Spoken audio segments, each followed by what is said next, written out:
Hello friends, कैसे हैं आप। एक बार फिर से आपका स्वागत है पीएचपी इजी सॉल्यूशंस चैनल पे। जावा स्क्रिप्ट का जो सीरीज़ हम पढ़ रहे थे, हमने पिछली सीरीज़ में पढ़ा कि लूप क्या चीज़ है। आज हम पढ़ेंगे बहुत ही इंपॉर्टेंट कॉन्सेप्ट एरे के बारे में कि एरे होता क्या है। बेसिकली फ्रेंड्स, एरे जो है वो बहुत जगहों पे काम आता है। हम थोड़ा सा एक फोल्डर बनाते हैं एरे के नाम से। हम यहाँ पे एक फाइल बनाते हैं जिसका नाम हम देंगे index.html, और इसी में एक फाइल बनाएंगे हम साथ में array.js जावास्क्रिप्ट फाइल बनाएंगे हम। यहाँ पे हम html बनाते हैं, यहाँ हम लिखते हैं जावास्क्रिप्ट array examples, और इसके साथ साथ यहाँ पे src का यूज़ करेंगे। src में जानते ही आप पाथ यहाँ दिया जाता है array.js। चलिए थोड़ा सा कॉन्सेप्ट समझते हैं एरे है क्या। फ्रेंड्स, अभी तक जितनी भी चीज़ें हमने पढ़ी हैं उसमें क्या था कि एक सिंगल वैल्यू था हमारे पास, उसी में मतलब सिंगल वेरिएबल है, उसमें हम डेटा को स्टोर करते थे। मतलब यहाँ मैं अगर एक वेरिएबल लेता हूँ नेम, या एक वेरिएबल यहाँ लेता हूँ मैं x। अब इस x में हम जब भी कोई वैल्यू स्टोर करते हैं, हम 0 स्टोर कर सकते हैं, हम 1 स्टोर कर सकते हैं, हम 10 स्टोर कर सकते हैं, 100 कर सकते हैं। यहाँ पे हम c स्टोर कर सकते हैं, एक नाम स्टोर कर सकते हैं। जैसे मान लीजिए हमने लिखा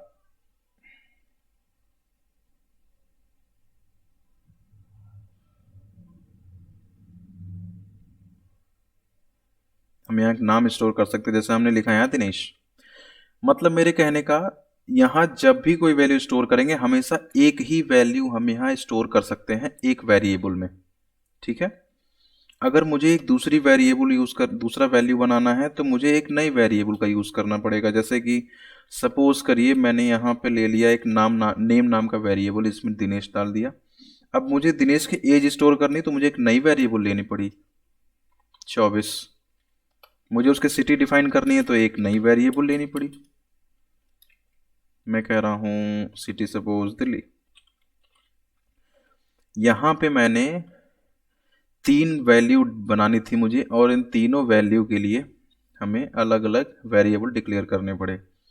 या मान लीजिए मुझे स्टोर करना है फलों के नाम। सपोज करिए मैंने फ्रूट्स डिक्लेयर करना था, तो अब फ्रूट्स नाम के वेरिएबल में मैं मल्टीपल डिफाइन नहीं कर सकता, मैं केवल एक वैल्यू डिफाइन कर सकता हूँ।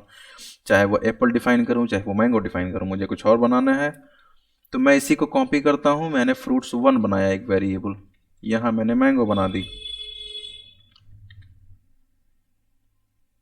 तो यहाँ मुझे नई वैल्यू स्टोर करनी थी, मैंने यहाँ एक नई वेरिएबल बना दी। मैंने कहा फ्रूट्स 1 में मेरा क्या स्टोर होगा, मैंगो। फिर मुझे एक नई वैल्यू स्टोर करनी है, मैंने फ्रूट्स 2 बना दी। अब मान लीजिए मुझे 100 वेरिएबल 100 फलों का नाम स्टोर करने, तो मैं क्या करूँगा, 100 वेरिएबल बनाऊंगा। वेरिएबल जो बनता है आप जानते हो, वो बेसिकली मेमोरी क्रिएट करता है आपके सिस्टम में। तो अब जब आप फ्रूट 2, फ्रूट 3, फ्रूट 4, फ्रूट 5 इस तरह बनाओगे तो वो बहुत सारी मेमोरी ले लेगा, और आपके लिए भी दिक्कत होगी मैनेज करने के लिए उसको, कि फ्रूट 1 से लेके फ्रूट 100 तक तो वेरिएबल बना ली हमने। अब पता चला कि हमें किसी 2 वैल्यू को एक साथ रखना है या जोड़ के दिखाना है, तो पता लगा किसको दिखाना है किसको नहीं दिखाना, वो आपके लिए बहुत दिक्कत हो जाती है। तो मतलब इनको मैनेज करना थोड़ा सा टफ होता है। तो इन सब चीज़ों को देखते हुए जावास्क्रिप्ट में एक नई चीज़ आई जिसको हम बोलते हैं एरे। एरे क्या करता है, एक तरह की वैल्यू को एक ही वेरिएबल में स्टोर कर लेता है। एक तरह के मतलब उनकी प्रॉपर्टीज एक हैं, उनका डेटा एक है, उसको एक तरह की वैल्यू को स्टोर कर लेता। मतलब हमें मल्टीपल वैल्यू एक सिंगल वेरिएबल में स्टोर करनी हो तो हम अरे का यूज करते हैं। मतलब मैं यहाँ पे अगर एक वेरिएबल बनाऊं फ्रूट्स के नाम का, और मुझे फ्रूट्स रखने हैं, तो मैंने एक अरे वेरिएबल बनाया। अब अरे वेरिएबल बनता कैसे है, अभी तक जो वेरिएबल बनाए उसमें डायरेक्ट हम वैल्यू वेरिएबल लिखते हैं और इक्वल करके वैल्यू पास करते हैं। अरे वेरिएबल बनाने के लिए हम वैल्यू लिखते हैं लेट, यहाँ वेरिएबल डिक्लेयर करा फ्रूट्स, फ्रूट्स इक्वल बनाया और एक बिग ब्रैकेट लगाया। बिग ब्रैकेट यहाँ पे एरे को डिफाइन करता है। तो अब यहाँ पे आप कुछ भी लिख सकते हो, मल्टीपल वैल्यू, मतलब मैंने यहाँ एप्पल डिफाइन कर दी कॉमा करके, मतलब कॉमा सेपरेटेड वैल्यू आप यहाँ पे रख सकते हो। मैंने यहाँ पे मैंगो लिख दिया। मैंने यहाँ आप कितने भी वैल्यू डिफाइन कर सकते हो, लिमिट नहीं है यहाँ पे। वेरिएबल मेरा एक है फ्रूट्स, लेकिन वैल्यू मल्टीपल टाइप की है। मैंगो हो गई, एप्पल हो गई, ग्रेप्स हो गई, बनाना हो गई, मतलब कितनी भी वैल्यू मैं यहाँ स्टोर कर सकता हूँ इस पर्टिकुलर फ्रूट्स के अंदर। अब आप ये सोच रहे हो कि अभी तक तो मेरे पास एक वेरिएबल था और मैं डॉक्यूमेंट डॉट राइट लिखता था और डेटा को प्रिंट कर लेता था, लेकिन यहाँ तो वेरिएबल डिफरेंट है। अब यहाँ पे जब वेरिएबल एक ही है लेकिन मुझे प्रिंट करना है ग्रेप्स, ये तीसरी वैल्यू ये वाली, तो फिर कैसे प्रिंट होगी? या बनाना प्रिंट करना है तो फिर कैसे लिखूंगा मैं? मतलब अब यहाँ पे मैं इसको कमेंट करता हूँ, यहाँ पे अब यहाँ पे मैं अगर डॉक्यूमेंट डॉट राइट लिखूँ और इस डॉक्यूमेंट डॉट राइट में फ्रूट्स लिख दूँ, ठीक है, क्या प्रिंट होगा? आप सोच सकते हो क्या प्रिंट हो सकता है? मैं यहाँ दिखाता हूँ आपको क्या प्रिंट हो रहा है। एप्पल आया, मैंगो आया, ग्रेप्स आया, बनाना आया, चारों वैल्यू प्रिंट हो गई। लेकिन मुझे तो खाली एप्पल प्रिंट करना था या मुझे खाली मैंगो प्रिंट करना था, फिर क्या करता मैं? अब यहाँ पे इंडेक्स का कॉन्सेप्ट आया, मतलब उनकी पोजीशन क्या होती है। अब मैं आपको थोड़ा सा समझाता हूँ, थोड़ा ट्रिकी आप समझना इसको। मेरे पास चार वेरिएबल, एप्पल, ठीक है, मैंगो, ग्रेप्स, बनाना, चार वैल्यू है मेरे पास।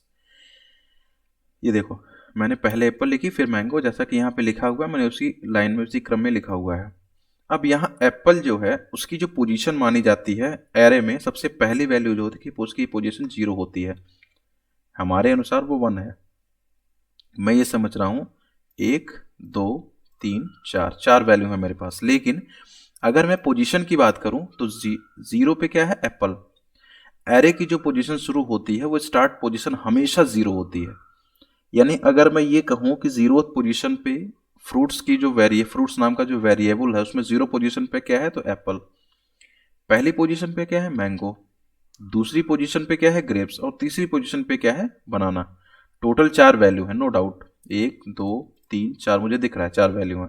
लेकिन इनकी पोजीशन की बात करें तो ये पोजीशन हमेशा 0 से स्टार्ट होती है, ठीक है। तो 0 1 2 3, यानी अगर मैं पोजीशन के हिसाब से कहूं कि फ्रूट्स की लेंथ तो 4 है, यानी फ्रूट की जो वैल्यू इसमें है वो 4 है, लेकिन हमेशा इसका जो सबसे लास्ट इंडेक्स होता है, इसको मैं इंडेक्स, इसको हम लोग की बोलते हैं, इंडेक्स बोलते हैं इसको। तो इसको हमेशा जो लास्ट पोजीशन होता है वो हमेशा पूरी लेंथ से, पूरी लंबाई से एक कम होता है। पूरी लंबाई कितनी है? 4, 1 2 3 4, एक कम मतलब 3 तक जाएगी। हमेशा जो पूरी लेंथ होती है वो एक कम होता है। क्यों? क्योंकि ये 0 से शुरू होता है। क्योंकि ये 0 से शुरू होता है, हमेशा उसकी जो अंतिम पोजीशन होती है वो हमेशा उसकी पूरी लंबाई से कम होती है, एक। तो अगर इस केस में मैं इसको ऊपर लिखता हूं यहाँ पे, या यहीं रहने देता हूं, चलो मैं इसको कमेंट कर देता हूं। इस कंडीशन में अगर मैं आपसे ये कहता हूं कि मुझे अगर एप्पल चाहिए तो मैं क्या करता हूं? इसके इंडेक्स का यूज करता हूं। मतलब मैंने फ्रूट्स लिखा, फ्रूट्स मेरा एक वेरिएबल है, बिग ब्रैकेट लगाई और मैंने यहाँ पे इंडेक्स दे दी, 0 इंडेक्स।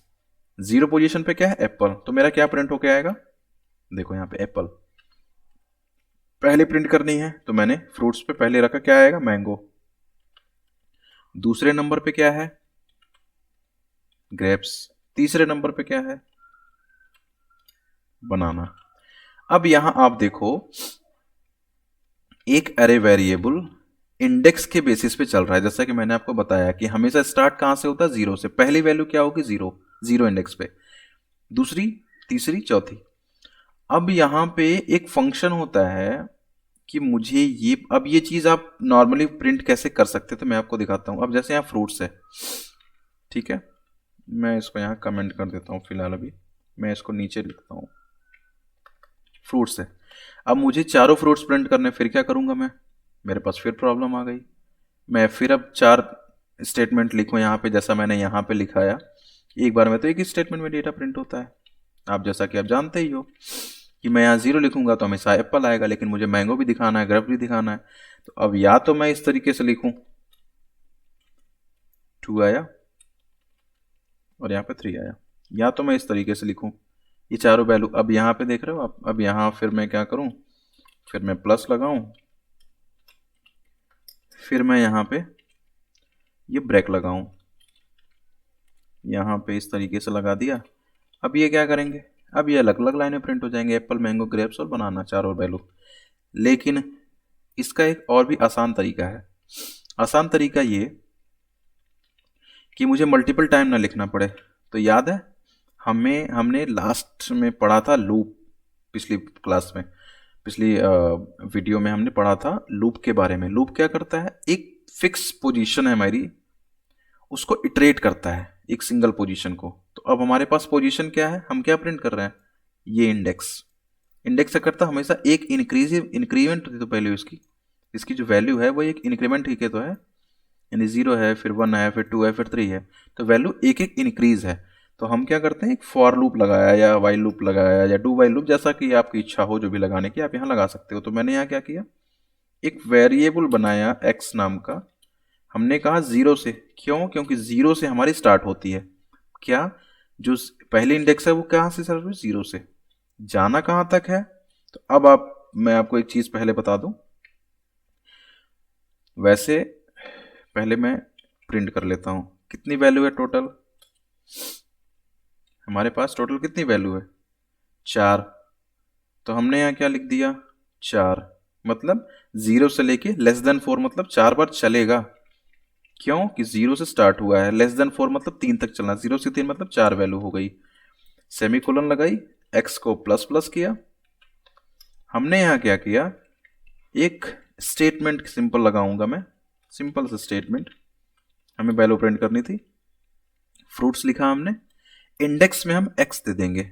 ये क्या करेगा, हमने पढ़ाया था आपको, पिछली क्लास में देखा था हमने, x हमेशा एक इंक्रीमेंट करेगा। पहले क्या आएगी x की, 0, तो पहली वैल्यू प्रिंट हो जाएगी। फिर ये लूप कहाँ तक कब चलेगा, एक इंक्रीज होगा, मतलब 2 आएगा, सॉरी 1 आएगा। फिर फ्रूट्स में 1 क्या है, मैंगो, फिर क्या है, फिर आएगा ग्रेप्स, फिर क्या आएगा, बनाना। तो एक सिंगल स्टेटमेंट लूप की वजह सहायता से हम अपनी वैल्यू को प्रिंट कर पाएंगे। देखो आ गई ना वैल्यू। हमने यहाँ 4 कंडीशन, 4 स्टेटमेंट लिखने की नीड नहीं है, एक लूप लगाया, हमारे पास वैल्यू आ गई। अब एक चीज आपको बताता हूं, ये जो एरे हमने पढ़ा, इस एरे में कुछ फंक्शंस भी होते हैं, मतलब कुछ इनबिल्ट फंक्शन जावास्क्रिप्ट का एरे क्रिएट करता है। मैं आपको बताता हूँ क्या इनबिल्ट फंक्शंस होते हैं। मान लो अभी क्या है कि हम यहाँ पे ये देख रहे हैं कि यहाँ पे फ्रूट्स है, यहाँ हमने 4 वैल्यू रख दी, लेकिन मान लो कुछ कंडीशन में हमें लेंथ नहीं पता, मतलब ये कितनी वैल्यू इसके अंदर हमें नहीं पता, लेकिन हमें जाननी है क्योंकि मुझे लूप लगाना है। तो आप कैसे करोगे, जैसे मान लो यहाँ पे अभी तो सपोज करो मेरे पास फिक्स वैल्यू आ गई, हमने डाल दी 10 वैल्यू डाल दी, 20 डाल दी, 100 डाल दी। लेकिन मान लो अभी हम जब कोड, कभी भी आप कोडिंग करोगे ना, तो वहाँ पे क्या होता है, वहाँ पे डेटाबेस से डेटा आना है सपोज करो। अब डेटाबेस से डेटा जब आता है ना, तो मुझे ये नहीं पता कि कितना डेटा हमें प्रिंट करना है। जैसे मान लो अभी सपोज करो एक हमारे पास केस आया कि हमने क्या करना है, एक फॉर्म है मेरे पास, उस फॉर्म की वैल्यू क्या होती है, हम डेटाबेस में स्टोर करते हैं। मतलब फॉर्म में मान लो 2 वेरिएबल हैं, नेम है और यूज़र का डेटा है, मतलब उसका एज है सपोज करो। तो हम उस फॉर्म में क्या स्टोर कर रहे हैं, नेम स्टोर कर रहे हैं और एक एज स्टोर कर रहे हैं किसी भी यूज़र का। अब उस फॉर्म को किसी यूज़र ने 10 बार भर दिया, 20 बार भर दिया, 50 बार भर दिया, मुझे नहीं पता यूज़र कितनी बार भरेगा। अब जानते हो बहुत बड़ी पब्लिक है, वो कितनी बार भी फिल कर सकती है। तो अब जब यूज़र ने डेटा फिल किया तो वो डेटा जाके मेरे डेटाबेस में स्टोर होता है। अब जब वो डेटा मेरे डेटाबेस में स्टोर होगा तो मैं चाहता हूं कि जैसे ही डेटाबेस में स्टोर हो वो वैल्यू यहाँ पे मुझे दिखाए। तो अब मुझे नहीं पता चलेगा कि उसकी लेंथ कितनी है, क्योंकि हम मान लो यहाँ लिख दिए यहाँ पे कि लेस देन 4 तक चलना है, तो वो 4 के बाद वो डेटा ही नहीं प्रिंट करेगा। लेकिन मुझे तो देखना है, तो मुझे ये कैसे पता चलेगा, या हमें ये कैसे पता चलेगा कि हमारे पास कितनी लेंथ का डेटा आने वाला है। तो हमें लेंथ नहीं पता, तो लेंथ निकालने के लिए किसी भी एरे की लेंथ कितनी है ये पता करने के लिए एक इनबिल्ट फंक्शन है एरे में जिसको हम बोलते हैं लेंथ। अब ये हमें अगर पता करनी हो एरे लेंथ इज, तो हम क्या करते हैं, सबसे पहले उसकी वैल्यू यानी कि सॉरी वेरिएबल, फ्रूट्स एक वेरिएबल है जिसमें सारी वैल्यू स्टोर है, डॉट लेंथ। डॉट लेंथ क्या है, ये एक प्री बिल्ट फंक्शन है, प्री डिफाइंड फंक्शन है जावास्क्रिप्ट में जो ये बताता है कि इस अरे की लेंथ कितनी है, मतलब कितनी वैल्यू उसके अंदर स्टोर है। कितनी आई, 4। तो अब इसका यूज कैसे करेंगे, अब हम इसी अरे को लेते हैं। देखो हमने क्या किया, इसी अरे को लिया, यहाँ पे क्या किया, हमें अगर ये नहीं पता है कि हमारी एंडिंग पोर्शन कितना है तो हम क्या करेंगे, यहाँ पे हम 4 की बजाय फ्रूट डॉट लेंथ दे देंगे। मतलब ये, अब यहीं पे एक छोटा सा केस मैं दिखाता हूँ आपको। जैसे मान लो अब यहाँ लेस देन 4 कर दिया, लेकिन कोई गया यहाँ पे एक वैल्यू इंक्रीज कर दी। जैसे मान लो मैंने बना दिया चीकू, एक फल है मान लो चीकू। अब मैंने चीकू स्टोर कर दिया यहाँ पे, लेकिन मैंने तो यहाँ पे 4 ही दे रखा था। फिर आप क्या करोगे, अब आप यहाँ जब प्रिंट करोगे तो आपको तो बनाना तक आएगा, ग्रेप्स सॉरी चीकू तो आएगा ही नहीं। तो मुझे नहीं पता कि लेंथ कितनी है, या कोई इंक्रीज कर दे वैल्यू तो वो तो फिक्स लेंथ हो जाएगी। तो फिक्स लेंथ के बजाय मैंने यहाँ पे एक वेरिएबल दी थी फ्रूट्स डॉट लेंथ। ये क्या करेगा, ये तब तक चलेगा जितनी इसकी वैल्यू है, जितनी इसकी लेंथ है। अब इसकी लेंथ तो बढ़ गई ना, 0 हो गया, 1 हो गया, 2 हो गया, 3 हो गया, 4 हो गया, टोटल वैल्यू कितनी होगी 5। तो अब जब फ्रूट्स डॉट लेंथ दे दोगे तो आप यहाँ कितनी, अब मैं दिखाता हूँ, आप यहाँ पे आओ, यहाँ पे चीकू आ गया, आप यहाँ पे आओ, यहाँ एक वैल्यू बढ़ा दो आप, चीकू के बजाय यहाँ पे ऑरेंज डाल दिया आपने। तो जैसे आप ऑरेंज डालोगे तो अब यहाँ कुछ भी छेड़ने की ज़रूरत नहीं है, आप सीधा यहाँ पे आओ, पेज रिफ्रेश कर, ऑरेंज भी आ जाएगा। मतलब यहाँ कितने भी इंक्रीज कर लो, जितनी इसकी लेंथ होगी वो अपने आप उस लेंथ तक की वैल्यू को प्रिंट करके दे देगा आपको। तो ये है अरे का कमाल, आप यहाँ कितनी भी वैल्यू बना बना बढ़ा सकते हो, वो अपने आप ये वैल्यू को आपको प्रिंट करके दे देगा। ठीक है, ये तो था एक अरे का कॉन्सेप्ट। अब यहाँ पे जैसे हमने पिछले में पढ़ा था एक कंडीशन, लाइक हमने एक कंडीशन पढ़ी थी ना, इफ कंडीशन की, किसी पोजीशन पे हमें कोई चीज़ ब्रेक करनी हो तो हम यहाँ पे ये चीज़ यूज़ कर सकते हैं। मतलब लूप के अंदर हमने पिछले बार पढ़ाई था, तो आप वो ब्रेक कंडीशन यहाँ यूज़ कर सकते हो कि मुझे ग्रेप प्रिंट नहीं करना, यहीं से बाहर हो जाए। तो वो आप वैल्यू वेरिएबल के बेसिस पे आप लगा सकते हो यहाँ पे। ठीक है, ये है बेसिकली फ्रेंड्स एरे का कॉन्सेप्ट।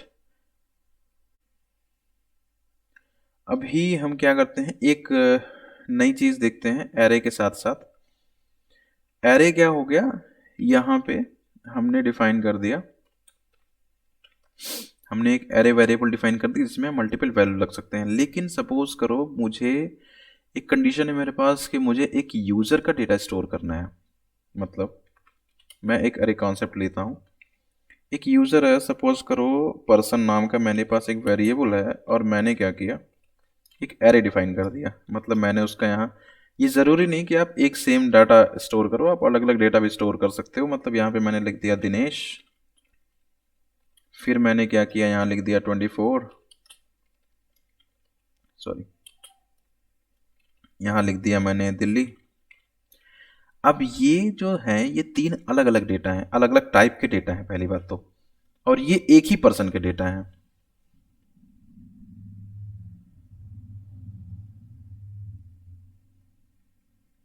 ये एक ही पर्सन के डेटा है। एक ही पर्सन का मतलब, एक पर्सन है दिनेश, एक पर्सन है जिसका नाम है दिनेश, एज है 24, और ये उसके सिटी का नाम है मान लो।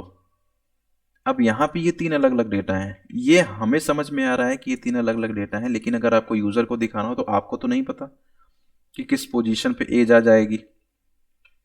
मतलब ये कि मैं यहाँ अगर अभी प्रिंट करूँ, मान लो लूप की सहायता से प्रिंट करूँ, चलो मैं मान लिया मैंने x का वैल्यू दे दिया 0, x इज लेस देन मैंने कर दी पर्सन डॉट लेंथ तक जाएगा, और मैंने कह दिया कि x प्लस प्लस हो गया। फिर मैंने यहाँ पे लिख दिया, ऊपर की वैल्यू को प्रिंट कर लेता हूँ मैं,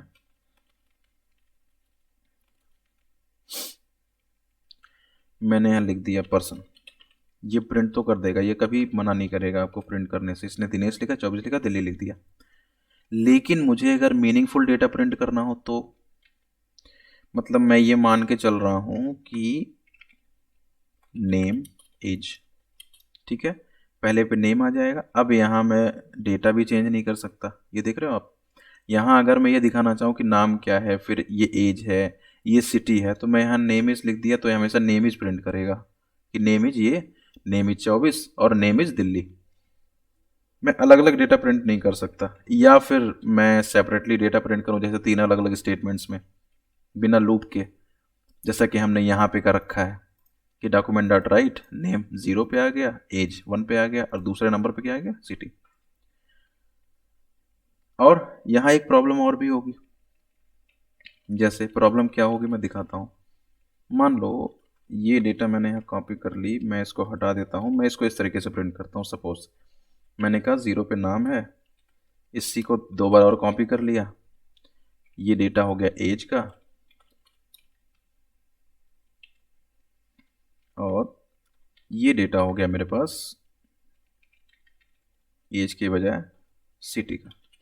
अब यहाँ ये डेटा सही तो प्रिंट करेगा, कोई प्रॉब्लम नहीं है। ये कहते हैं नेम दिनेश है, एज 24 है, सिटी आपका दिल्ली है।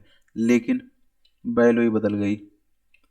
मैंने क्या किया, 24 यहाँ से हटा के यहाँ डाल दिया।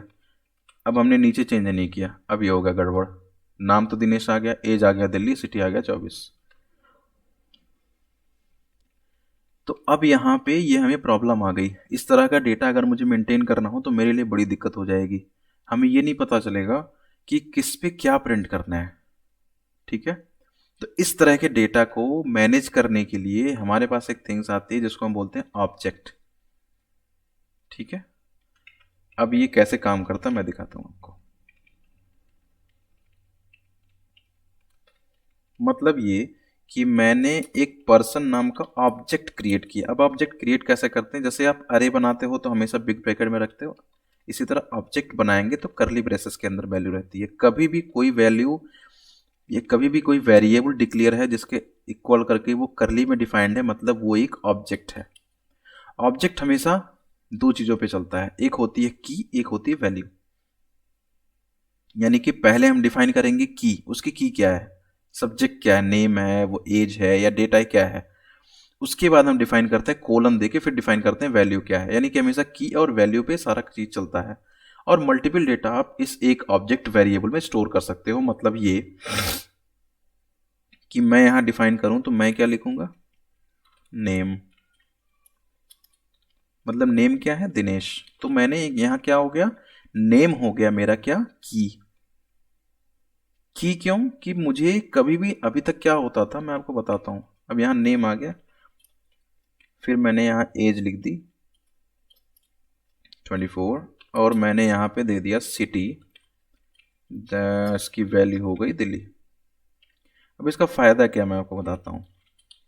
देखो दिक्कत ये है कि अभी तक जब हम एरे का डेटा स्टोर करते थे तो एरे के डेटा में हम केवल वैल्यू लिखते थे, कभी वेरिएबल नहीं, मतलब कभी भी हम की स्टोर नहीं करते थे। लेकिन हमें ये पता था कि ये जो दिनेश था ये 0 पे था, दिल्ली हमेशा 1 पे था, और ये हमेशा 2 पे था। क्यों, कि वहां पे हमारी ये डिसाइड थी कि की क्या है मेरे पास, क्योंकि की हमेशा 0 से स्टार्ट होता था और हमेशा उसकी लेंथ से एक कम तक जाता था, ठीक। यानी कि हमारी टोटल लेंथ कितनी है, 3,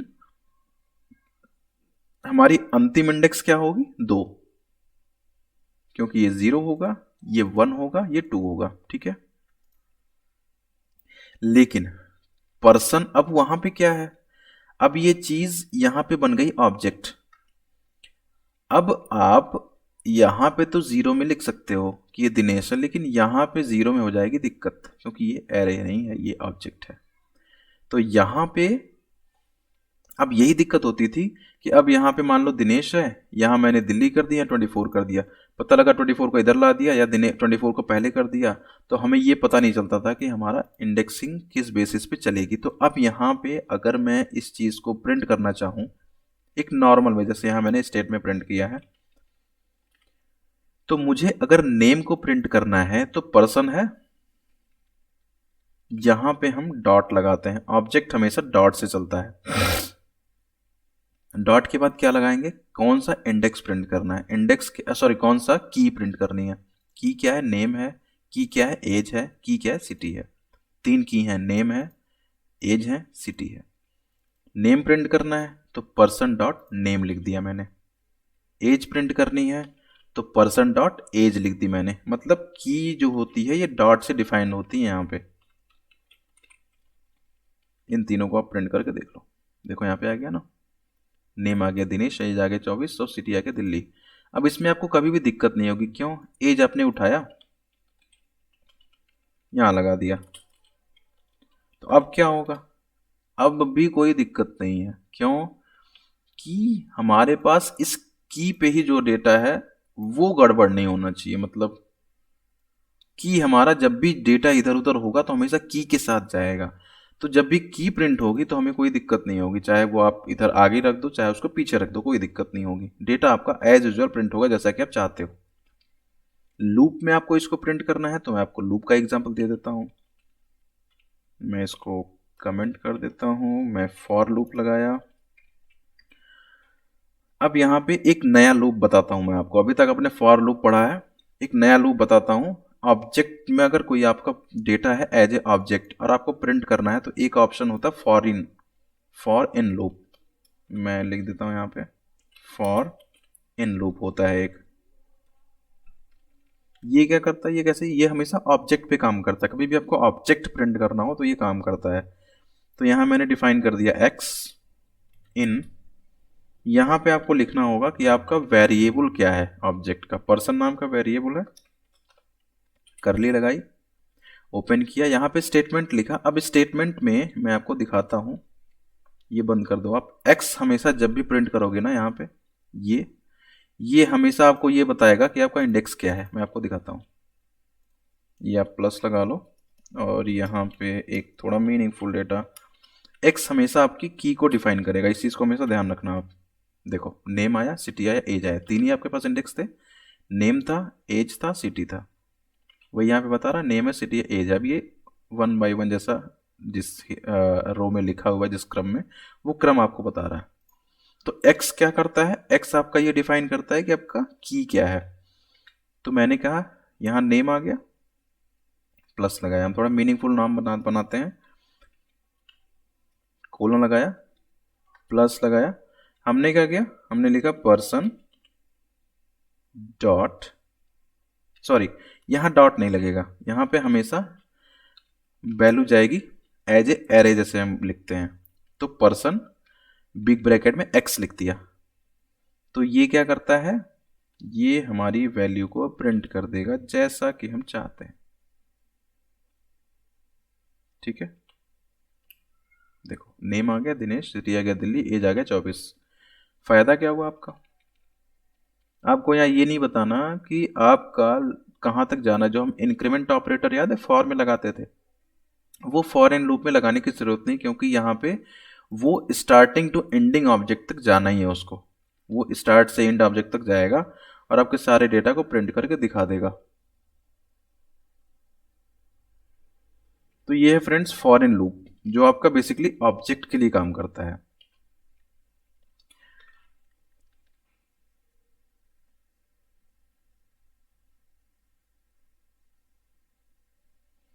तो ये थी आपकी एरे की सीरीज, एरे की थिंग्स। ये आपको कैसी लगी, आपको कोई चीज़ समझ में ना आई हो तो आप इस वीडियो के कमेंट बॉक्स में मुझे लिख सकते हैं। मैं कोशिश करूँगा उसका जवाब देने के लिए, आपको उसका आंसर देने की कोशिश करूँगा। और फ्रेंड्स ये वीडियो जैसा कि आप जानते हैं बनाने में काफ़ी मेहनत लगती है, तो आप इस वीडियो को शेयर और सब्सक्राइब ज़रूर करें इस चैनल को, जिससे आपको आगे आने वाले जितने भी वीडियो हैं, जितने भी ट्यूटोरियल्स हैं, वो आपको आसानी से मिल सकें, आसानी से उपलब्ध हो सकें। तो फ्रेंड्स मिलते हैं नेक्स्ट सीरीज में। अगले हम जो पढ़ने वाले हैं वो है फंक्शंस, कि हम फंक्शन कैसे डिफाइन करते हैं और फंक्शन होते क्या हैं। तो काफ़ी सारे फंक्शंस हम पढ़ेंगे भी जो प्रीबिल्ट हैं, मतलब पहले से जावास्क्रिप्ट में हैं। और हम थोड़ा सा ये भी पढ़ेंगे कि हम अपनी तरफ से अगर कोई फंक्शन कस्टम बनाना चाहें तो कैसे बनाते हैं। तो ये हम अगले वीडियो में पढ़ेंगे। तब तक के लिए बाय बाय।